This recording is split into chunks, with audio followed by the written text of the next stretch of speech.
Alright, let me explain. I think this is the better way to explain. According to the petition, the Philippine archipelago is this. Oh, sorry. Ayan.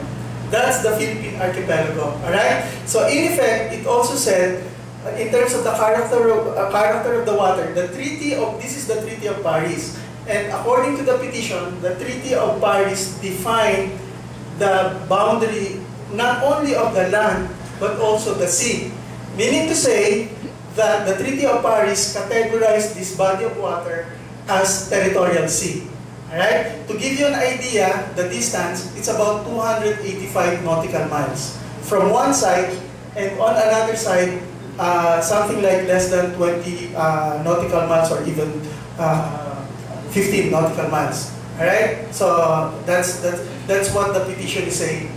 Alright. So therefore, by passing Republic Act 9522, by passing the baselines law, we have reduced, according to the petition, the territorial sea and the concept of archipelago from here to there. Alright? You get the gist?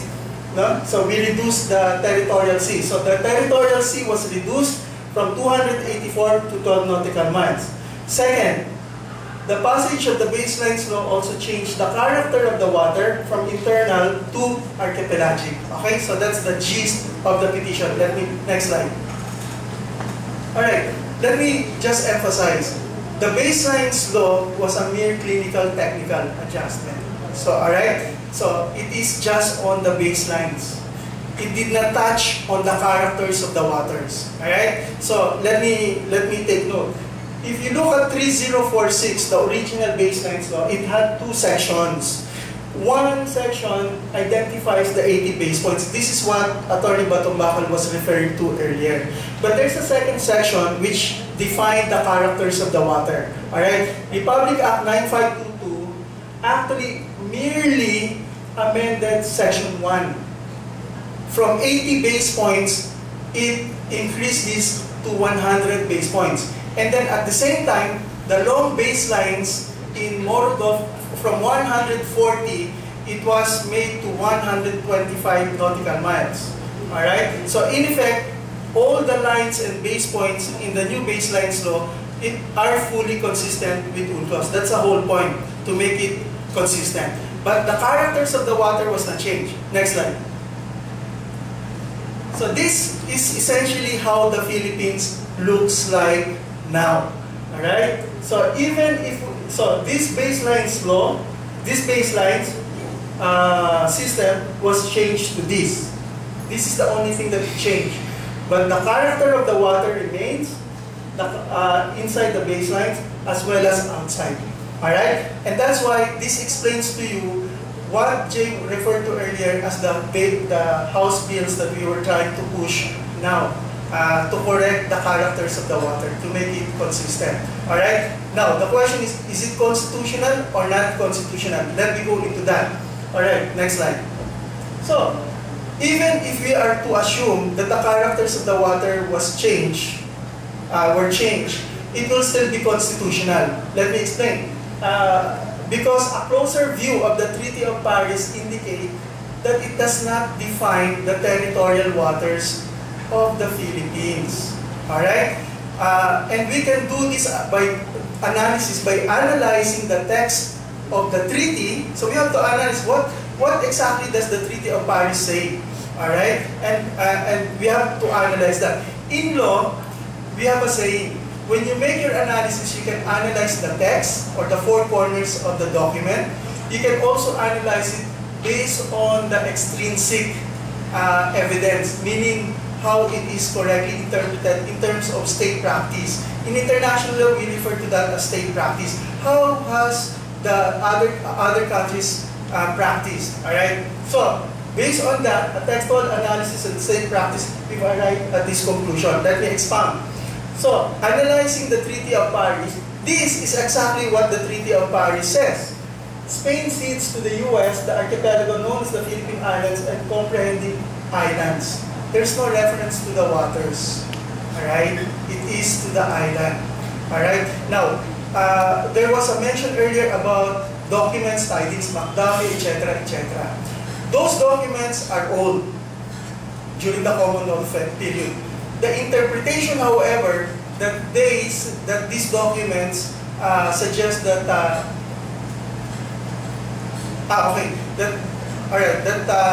these documents say that the water here is territorial sea is not an old interpretation. It is a new interpretation of old documents. All right? Okay. So how do you now?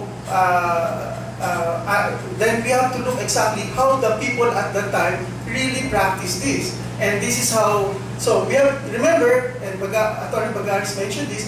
We succeeded the U.S. U.S. succeeded Spain. So it is good for us to analyze how Spain exercised their rights at the time in the U.S. Because we cannot succeed more than or less than what they were entitled to. Okay? Alright, so this is how. Alright, we can get over this. Okay, so when we look at the Spanish practice at the time, state practice, this is what they say. And there is a document of 1866, and what it said in terms of the water includes as part of the national domain the coast of the sea, that is the maritime zone encircling to the full width recognized by international law. What was international law at the time? 3 nautical miles. The 3 nautical miles cannonball shot rule, because at the time, the cannonball could only reach 3 nautical miles, and therefore that is the perimeter that I can defend. Time okay. How to, 2 minutes? Okay. Alright, so in terms of the United States, we were told that U.S. agreed. Actually, on the contrary, U.S. did not agree to that. And this is what the U.S. said during the UN conference. We were negated. Alright?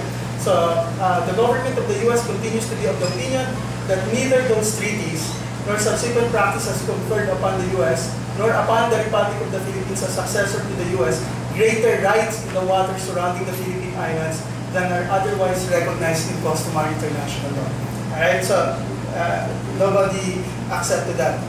The whole point here was that during the conference, we were trying to maximize our position.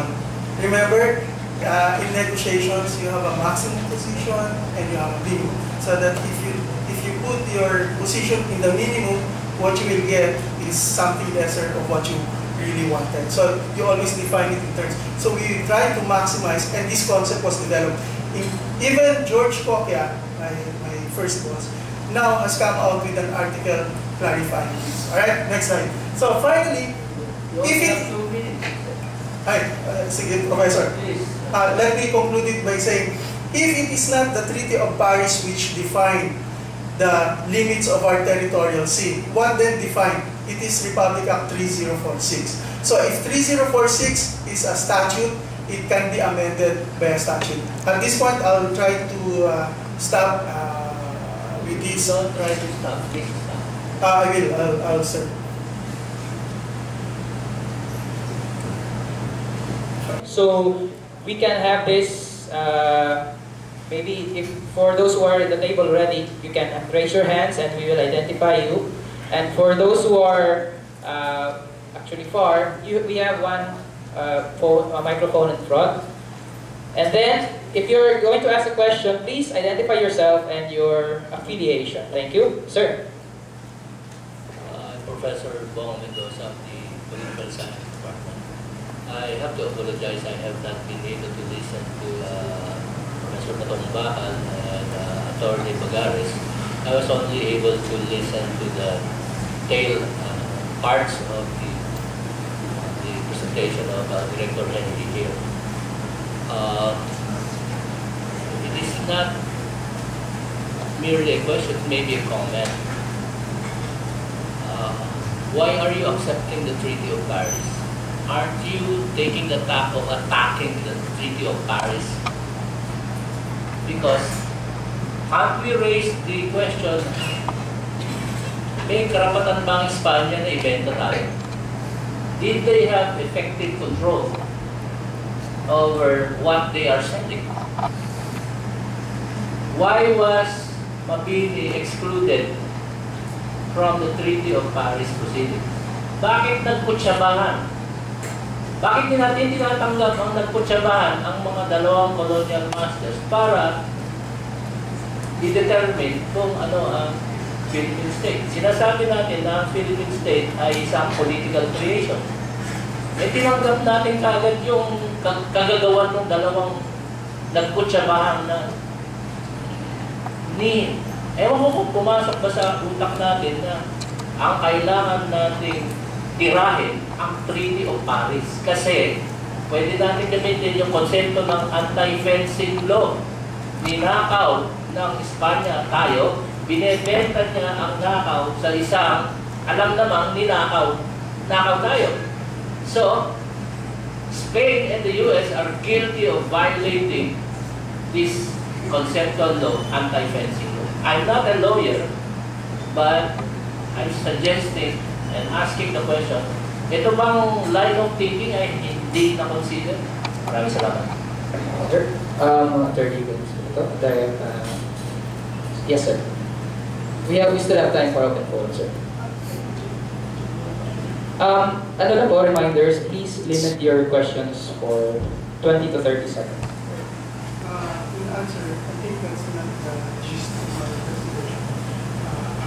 So we're not here to analyze whether, but I would be interested, sir, if you have a specific suggestion on how to attack exactly how you suggest you define the territory based on your delegation of the virus. I will need the assistance of lawyers. Alright, since you need an assistance of lawyers, let me therefore speak as a lawyer, sir. Alright. So, anyway, in terms of succession, we have to, I'm making this analysis from that perspective. So, there was no Republic of the Philippines to speak of at the time. But we have a culture that is distinct to the area, but in terms of legal personality, and I say legal personality in terms of international law, we don't have that personality. At the time, sovereignty resides with Spain. Whether we agree or we disagree, I'm not making a comment on that. I'm simply stating as a matter of fact from the point of view of international law. Yes, sir. So from that perspective, therefore, when sovereignty resides with Spain, and therefore that we have to identify exactly where that sovereignty was exercised, then as successor, we can only succeed to what